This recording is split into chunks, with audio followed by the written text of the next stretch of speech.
That's funny. That was funny. I liked that. All right. Appointment TV. Binge watch. Do you want to explain to the viewers what appointment TV is? Whoa. That seems a little ageist, like you're kind of attacking It's how just a old I weird am. term that's not thrown out a lot into the zeitgeist. Okay, so is politics in the government. That's not accurate. Appointment TV is what was a thing before you had the internet, before we had the internet, where Thursday night at 8 o'clock, that's when Seinfeld was on. Thursdays was comedy, Friday was like family night. TGI Fridays. TGI Fridays. Fridays was never really a good night because everybody went out. Like, you wanted Thursdays, right? Tuesdays and Thursdays, I think, were the bangers. But it was appointment TV. Like, there was no DVR. Got to be home for Home Improvement. Home Improvement's coming on tonight. Yeah. There was no recording your favorite TV show. So I guess you could, if you had a VCR, that's a whole other episode. You had to be there. And if you got there at 8:01, you might not know You missed what the opening. story is. You don't know the lost. overture. I always tell Natalie, integral scenes. If you missed an integral scene, what's the point of going forward with the story? You don't know what's going on. Things how you're like, I don't know. And she's like, well, remember the guy said the thing? I'm like, no, I don't remember that. Seems like an integral scene that you probably should have rewound when I asked you to. Anyways, that was appointment TV. So it was frustrating if you missed it. And my thing was like, maybe I didn't do all my chores by 8 o'clock. And it was like, my mom like, you didn't finish, you got to take it. I'm like, in 8:07, the commercial's coming. Can I do it then? No. Do it before that was the rules. And, Well, for kids like me who didn't have chores, they were pointless. We had streaming. Safe And space streaming kids. just comes out and says, hey, here's a season. Here's 12 episodes. Watch as you want. Devour them. Barf on them. Make your own appointments if you like, you know.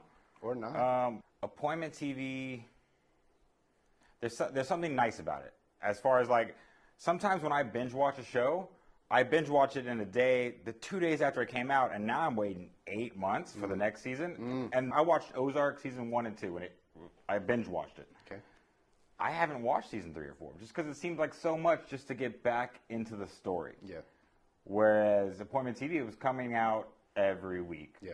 And back in the day, there were 20-episode seasons, 22-episode seasons. So by the time one season ends, what are you waiting, 2 months?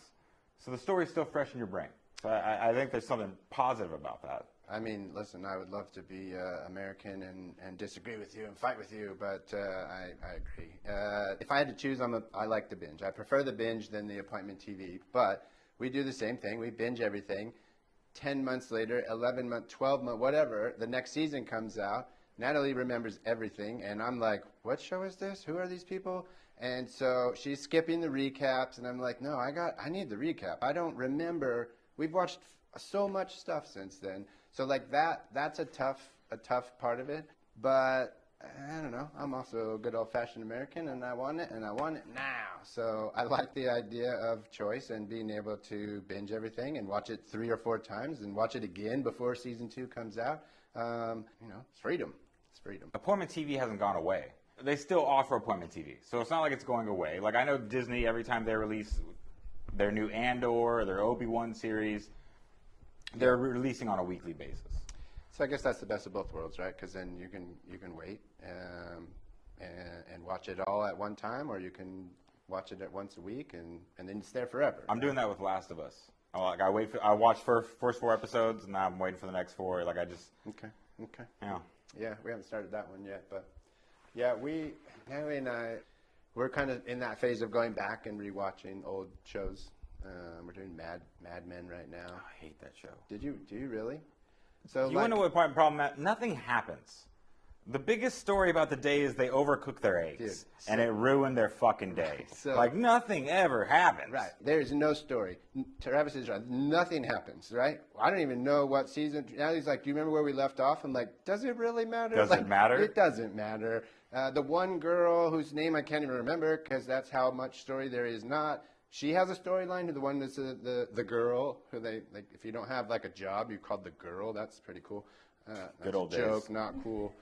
But she gets a job, and then she's Mrs. Whoever. I guess it doesn't matter if she had a job or not. This is the worst synopsis of a show I've ever heard. Because it's the worst show ever. But the choreography, the story is horrible. The choreography, the movements, the placements, all that stuff is sensational. So if you're into just watching it for like a piece of moving art, That's pretty cool. It's great there. I wanna, Story.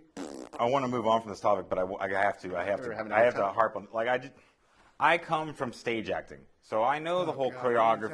I come from stage acting, so I understand the choreography. I understand the lights. I understand the whole movements, and I love it because it is like a dance. And I still hate Mad Men. And I am one of those guys that I'll give any show 3 or 4 episodes. I feel like you got to watch 3 or 4 episodes to fully understand what the creator's trying to tell you. You got to fully understand the story and the world they create. And I've watched the first 4 episodes of Mad Men 5 times, and I still can't get into it.